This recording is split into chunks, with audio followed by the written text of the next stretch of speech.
Today is April 4th, 2012. I'm Stonewall Jackson. And I'm Rep Brooke. And you're watching this weekly edition of Across Campus. Damn.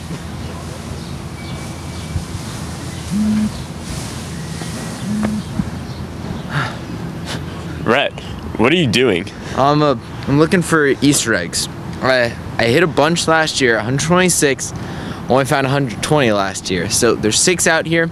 Gotta find them before next year's Easter egg hunt. You know, Rhett, there's more to Easter than just eggs. Sure there is. Sure there is. There is. Angela and Sarah have more on this report.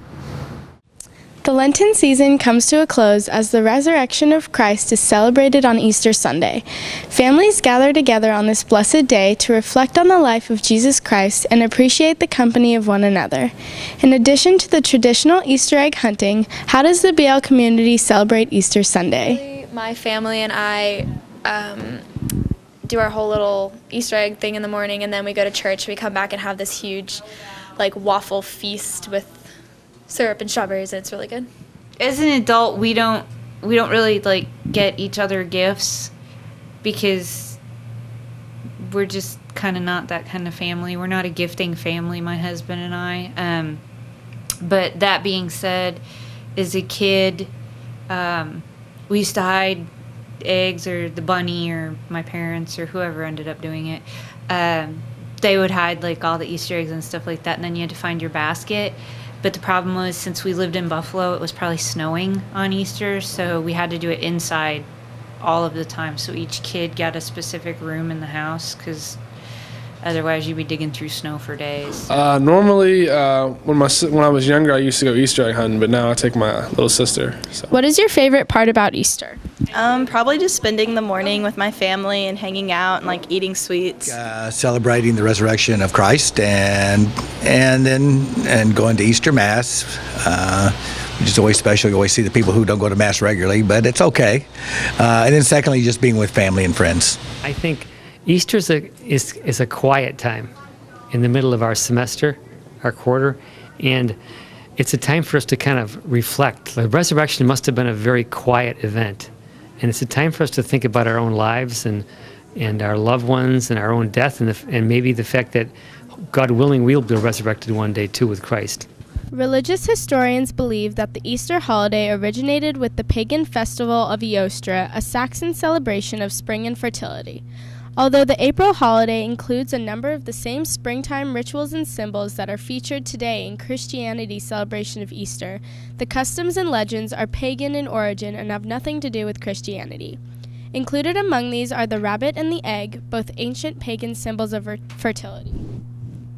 When and what does the Easter season celebrate? Easter celebrates the resurrection of Jesus Christ from the dead. What is your favorite Easter memory? When my brother and I were super little, our parents would put the eggs in this big wooden playhouse thing outside, so we have to climb everywhere to find them. That was pretty cool. When we were little kids, me and my brother would get up really early, at the crack of dawn, and race each other to see who could get the most eggs in the least amount of time, and he would always beat me, but I definitely caught up to him in the end when I got older.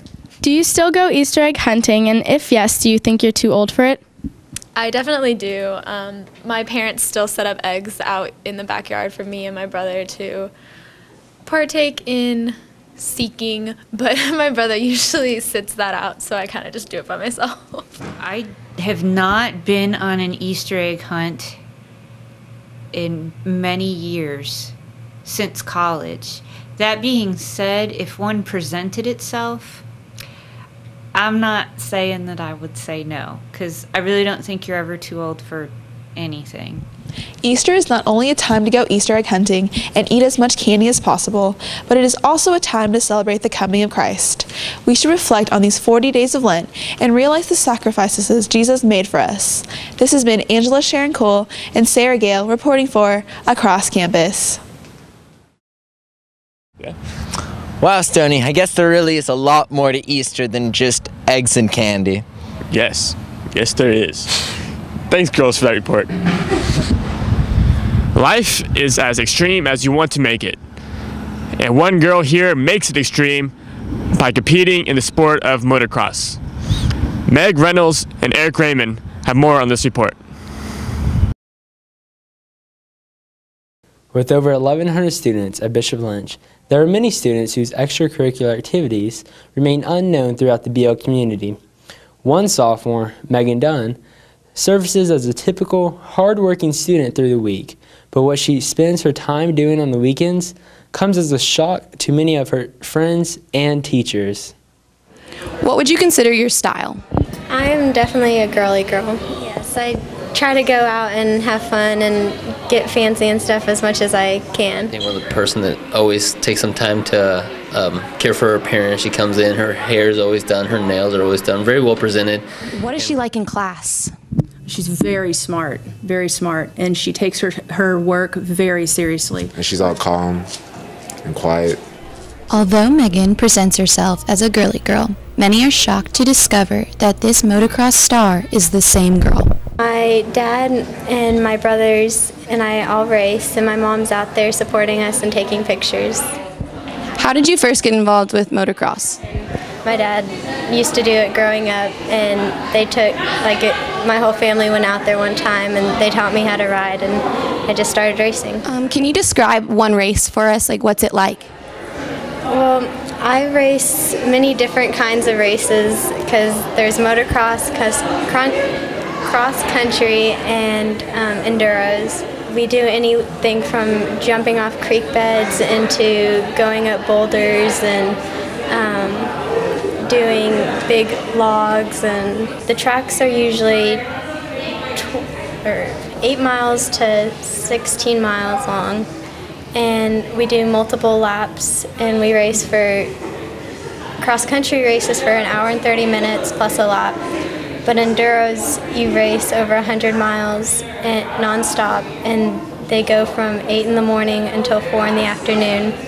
How do you feel to participate in a sport that's dominated by males?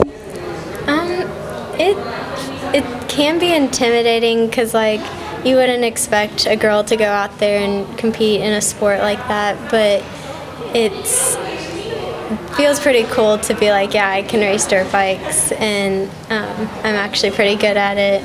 Girls are always trying to break through into a male-dominated sport, male-dominated world. And so it's just very cool that someone as quiet and as demure and as like I said, girly girl as she is, to really try to go into something that, number one, she loves, but number two, that she's just not afraid of. And to see Megan Dunn is a perfect example of someone who should not be judged by their cover.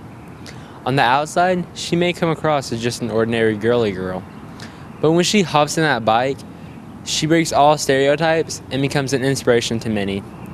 Her story reminds us not to judge someone by who they seem to be, because you may be surprised by who they truly are. This has been Meg Reynolds and Eric Ramon reporting for BL Live. Thanks, guys, for that report. Thank you for watching this week's edition of Across Campus. We'll see you next week. Where the news is. Right where you are. Across Campus.